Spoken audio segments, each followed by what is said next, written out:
Is this any better? Okay, wow. I'm afraid to get my mouth too close to this thing. But anyway, thanks for your patience and forbearance. As you can tell, we are running behind, and there wasn't really anything that I could do about it. But in any event, welcome to the medical educational panel. I'll make a few brief remarks. I think we're in a very unusual position in our Faculty of Medical Sciences in that the Chancellor of the University, the Vice Chancellor, and the Principal of the Monarch campus are all physicians.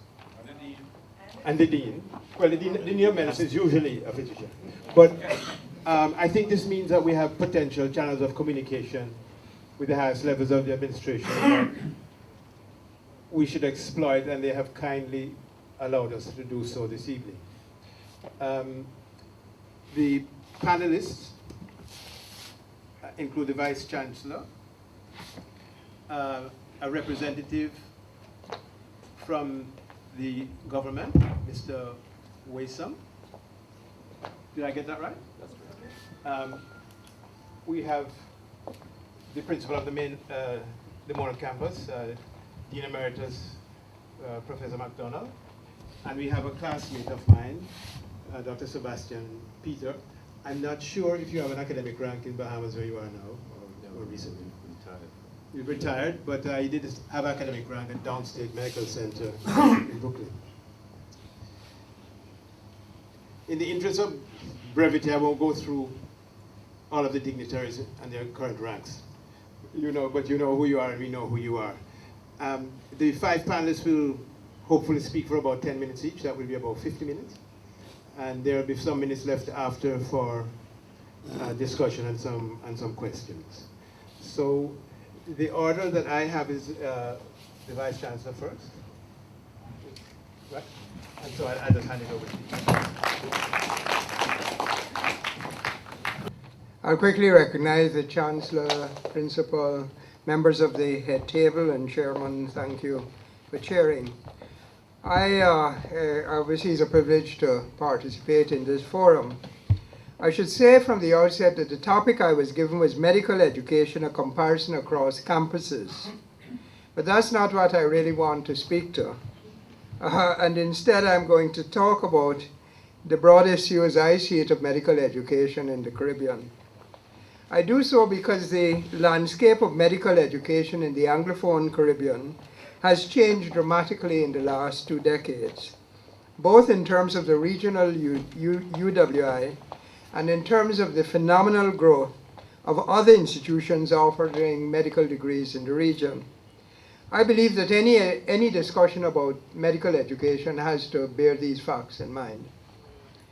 A measure of the changes that have taken place can be gleaned by if you were to go on Google right now the words medical education or medical schools in the Caribbean. Such an exercise will reveal dozens of universities, with UE maybe somewhere deep in the mix.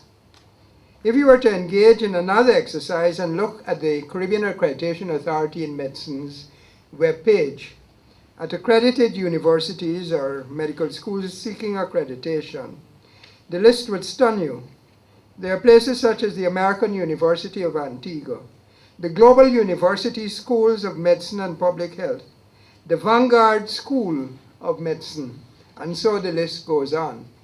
Deep in the listing is UWI, in truth with the longest period of accreditation, but not very distinguishable from St. George's University or from Ross University, all of which are accredited for about 4 to 6 years. So if you go in, you can't really make a difference if you're looking at it from outside. Finally, if you seek care in many of the Eastern Caribbean islands right now, you're just as likely to be treated by a Cuban-trained doctor as you would by a UE-trained doctor. How did we get here? What does this mean for UWI? What will medical education be like in the Caribbean 20 to 30 years from now? It would be fair to say that the UE Mona campus dominated medical education in the Anglophone Caribbean in the last half century. Clinical training did begin in Barbados and Trinidad in the late 1960s, and in the Bahamas in the 1990s. But in truth, you're going to see that that has changed. The change began, of course, in the late 1970s with Eric Williams deciding, of course, that they wanted a faculty of medicine. And after a long gestation period, in 1989, a faculty was launched in St. Augustine. It was unusual in its launching because, in fact, they weren't launched with the University Grants Committee funding, but in fact funding that they often had to raise themselves, recruiting students from India and other parts of the world.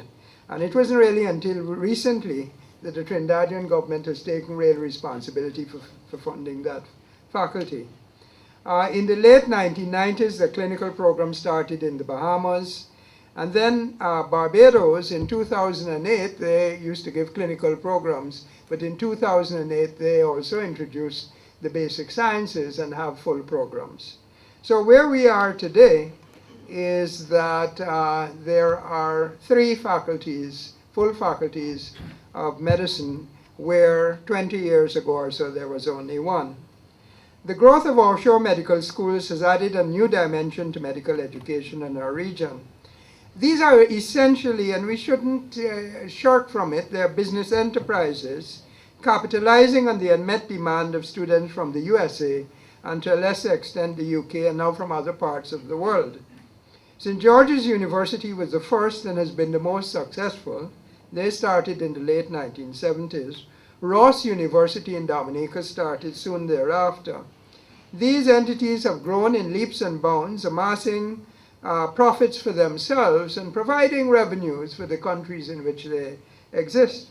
Ross University was sold about a decade ago for what must be hundreds of millions of dollars.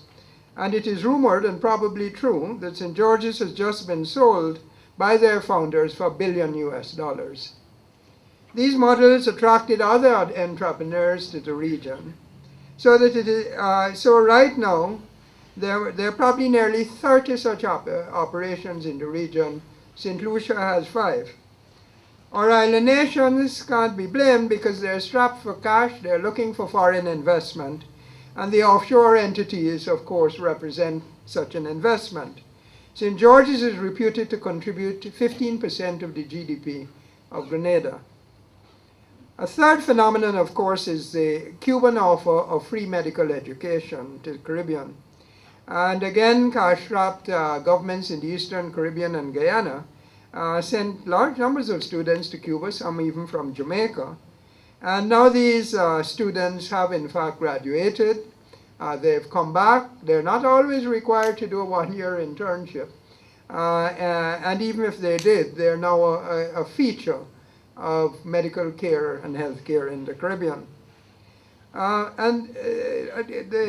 Going right along, I think even within the context of UE, there have been changes.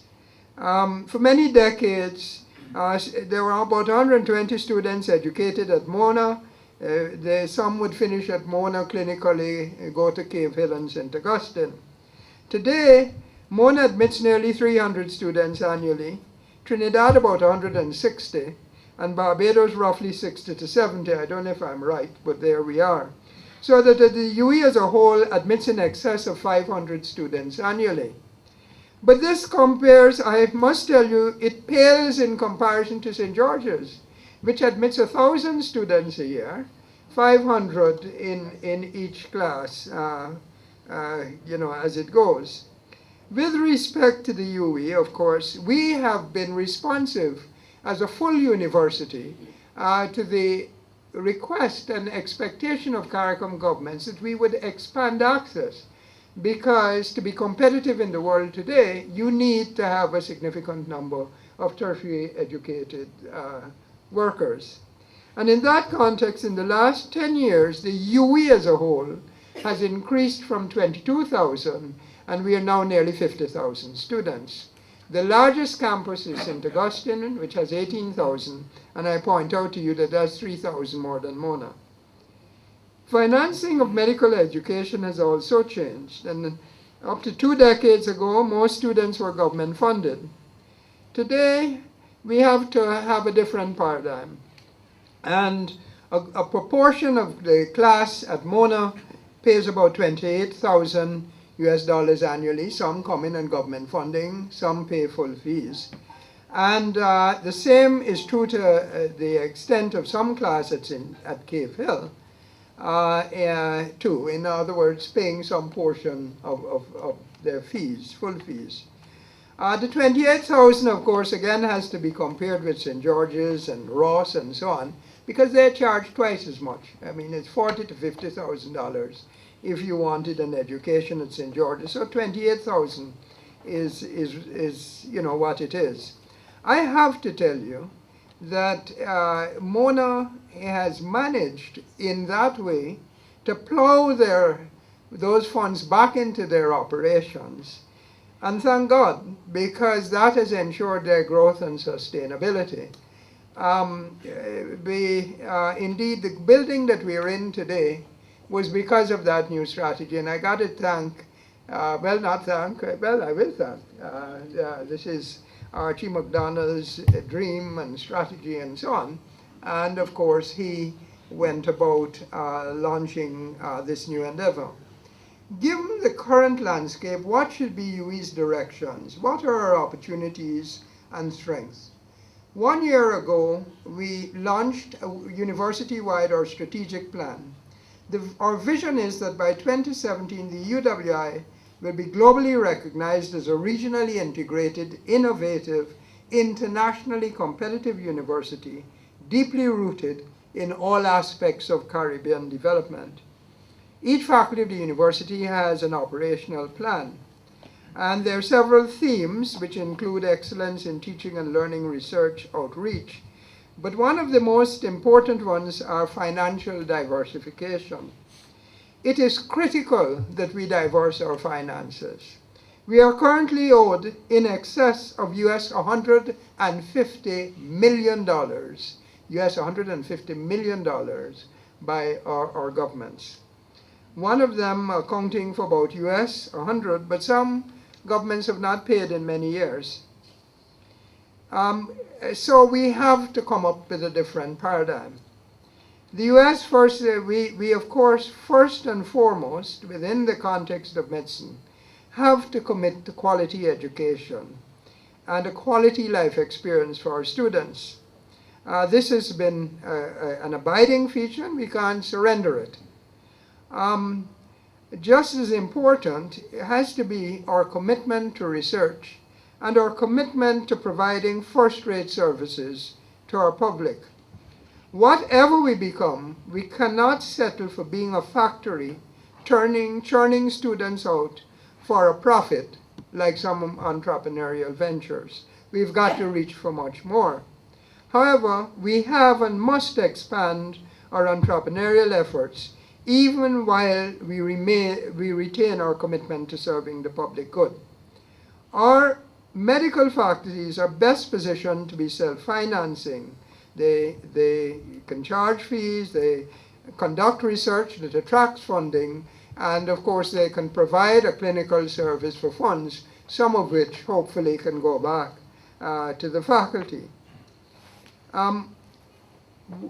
We, of course, have been doing all of this, and certainly within the reason that we've been able to survive as a university despite the decreased funding from our governments is that we have put on a number of self-financing graduate programs, that we've been able to attract research funding. I'm told that our research funding was about 20 million a few years ago. We're at about 50 million US dollars annually. And I'll say not a penny, virtually not a penny, raised from within the Caribbean. We've got to go internationally to raise our funding, but we have people who are able to do so. I believe that we have to recognize that the days are past when large numbers of students can be moved from one country to another. We're continually being told in some sort of romantic way that, oh, you're just 3 campuses or 4 campuses, you all need to connect in some way, move students around. We can't move 20,000, 15,000 students around, not practical. So what we've been trying to do is to find other ways to link regionally and also to capitalize on what are sometimes scarce academic resources in some campuses. And we've turned to a methodology called the Single Virtual University Space. What that essentially does is links the whole Caribbean by video streaming and interactive video streaming.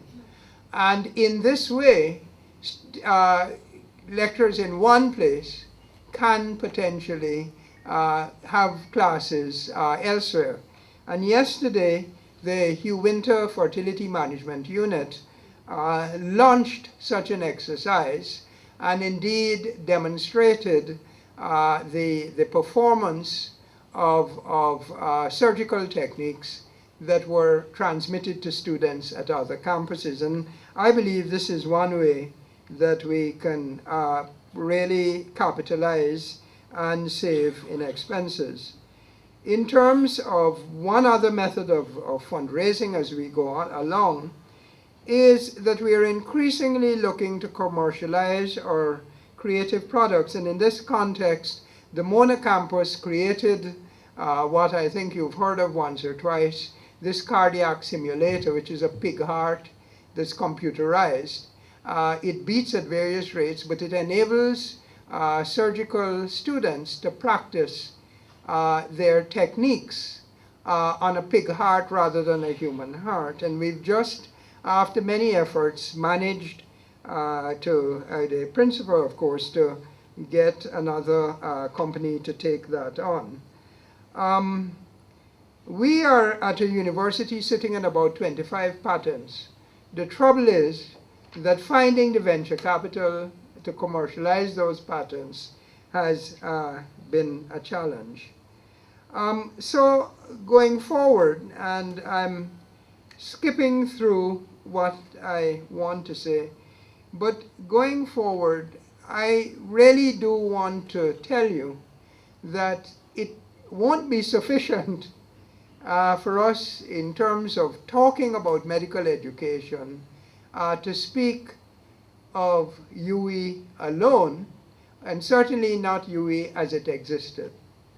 The environment has changed considerably. We have to contend with that environment. I don't see that we are going to, because most of the students being attracted to these schools are from outside the region, I believe that in the main our market should be preserved. But at the same time, we are going to ourselves have to strategize differently about how we position our UE going forward. We have larger classes. We're going to have to find means of regionally connected. And by the way, we're accredited as one entity, which is a positive. But we have to find means of connecting regionally. We have to find as many means as possible as financing ourselves, diversifying that financing so that we can sustain the enterprise. I believe that if you go through Mona campus today, and you're going to see it, it isn't only this building that you're going to see. You'll see the Faculty of Law. You're going to see, if you go behind Taylor Hall, new housing units put up, large ones. They've built 1,000 new units. And this in the face of considerably reduced government funding. So you ask how they do it. And similarly, if you go to Cave Hill and you go to St. Augustine, what you're going to see is robust, enlarging campuses. And that has to do with the ability of our leaders. And so today, whatever I try in this rather rapid overview to tell you about the picture that exists, I am very, very confident that we have the leaders in our faculties of medicine, leaders at our campus level, who are going to sustain us, grow, and continue to make this medical program one that we can be proud about. Thank you. Good afternoon, everyone. My name is Benjamin Wace. I'm probably the only non-doctor in the room. On Saturday, I sat towards the back of graduation to see my daughter collecting her documents and felt quite proud. But today I'm privileged to be closer to the persons who I saw on the platform. My attempt at being a doctor ended in my physics class in high school. So I thought the next best thing to do was to become an HR practitioner where I could employ doctors. And so my long journey in HR has taken me to the Ministry of Health, where I serve currently as the Director for Strategic HR, which really is the unit which is charged with the responsibility of assessing in a systematic way the health professionals that we need to run the country's health services. It is a daunting task, and we have set about to see, first of all, what really is the capacity that we need. The government entities for many years have run on what they call a cadre, or cadre, depending on how you pronounce it. The Ministry of Health, like any other ministry, has been given a certain number of posts to operate. As science and medicine has improved and evolved, there are new and emerging disciplines and professionals that have come to fore that we would have to find some way of assimilating within the system. And so we have become very creative in using contracts and other forms of employment to buy these talents.